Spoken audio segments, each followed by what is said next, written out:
going to be like, what you think about Dillon Brooks, going at LeBron James in the first round the way that he's been doing? I understand it. Was that out of line from him? As a teammate, how would you feel with Dillon Brooks? Speaking of, as a teammate of LeBron or Dillon? Of Dillon. You know what? Let's hear from both. Yeah. Let's hear from both Let's start with a teammate of Dillon. So if I was a teammate of Dillon, you doing this. I understand. Walking out. Yeah. I understand what he's doing. Yeah. I understand the edge he's trying to create. I understand the. But he's also going out there and shooting like 1 of 11 for you from 3. Hold on. I understand everything that he's doing, and I know why he's doing it. But you have to understand this. LeBron has accomplished too much and been through too much and done too much. So some chatter through the media, some creating some hype, some battle between you and LeBron, it's not going to work. It's not going to work. He's too successful. And that's if that was Ja or the team leader, or if that was Kobe doing this, like when it was him and AI, right. That's something. You're right. Dillon, bro, you're not accomplished enough. Like, it gets to a point back to the rules. Right. You being disrespectful to a point because you ain't accomplished enough to be having this back and forth. It's like almost like, and I'm not dissing him, but I'm just thinking of it like this. Imagine a rapper coming out tomorrow dissing Drake.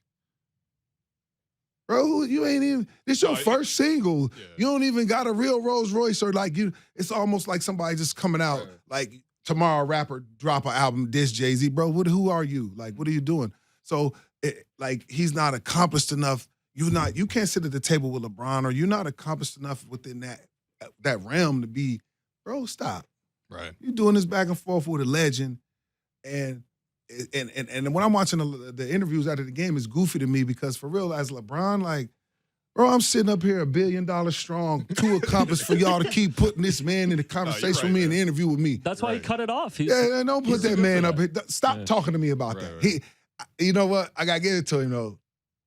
Man, I've never seen, it's iconic to see a man take the high road that much with that much hate. It just is. Fair, because me, like, I don't. You would have done something before this?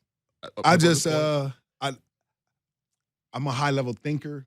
Okay. But there's a piece of me that want to get in that mud, too. Right. Okay. So, when he taking the high road, no, I'm going to go under the bridge. You want to go under the bridge? Let's go. Okay. We're going to go under the bridge. See, but that's what Dillon was hoping for. Oh, so but you LeBron wasn't going to fall for that. You bought some fire? Okay, I'm bringing gas. We going to really make it a big fire. Right. Like, that. So there's a piece of me that wanted to do that. So when I see him, always somebody bring fire, he keep bringing baking soda to put the fire out. So, but now, if I was LeBron's teammate, depending on what I was doing, like if that was me and Kev and somebody was doing that, I would have saw you for that. If you was talking like that, Kev, my brother, you know what I'm saying? That's my teammate. I would have took that personally. So if that was me and that was our Timberwolves team, somebody was all in the media talking about what they doing and he owed or this or that, I would have pulled up on you. I would have waited for you. Yeah, that's what I would have did. All right, hold on. We hear this all the time from former players, maybe even some nowadays. What is the process of meeting up? You know what I mean? Like this, because this is when the cameras aren't there. We're talking about being in the back of the arena where the buses are. Okay, so like in Minnesota, once you exit the arena, the Timberwolves locker room would be right here. Yep. And then maybe 30 meters down the hallway is the visitor locker room. So it's all in the same back hallway. Right. So to exit, you have to walk past the visitors locker room, and then there's where the buses are waiting and the players have parked their cars, the home team has parked their cars. So you just wait by the bus. All right. You got to come to the bus. I don't care what you do. You got to come to the bus. And depending on the situation, like all the security and everybody knew me, so I'll come to the locker room. Interesting. Yeah, I'll come in your locker room. I've went in enough locker rooms. Like, this is my home arena. They're not going to tell me no. Now, the police will come get me. Like, one time I was in the Mavericks, I went into a locker room, and then the sheriffs came got me. Like, the security in the arena, they're not going to stop playing. They know me. Okay. But the police came like they know better. The police came like they had the round hats. It's the sheriff. Okay. They got them round brims. They ain't this ain't city police. They came like, Gary, you got to come out of here. They knew me too.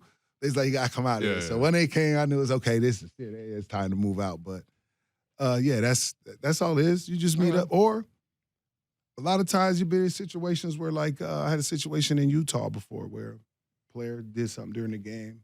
but didn't know we were staying over. Okay. So now I go to the restaurant. Nah.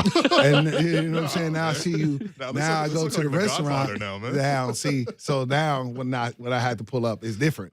So yeah, it was, but it was just more of it just being a gladiator, man, because I know I'm gonna be playing against you for so many years. So I'm not letting you get none of that off right now. Nothing. Mm-hmm. If I let you get it off now, you're gonna forever feel you got that off, and now it's no.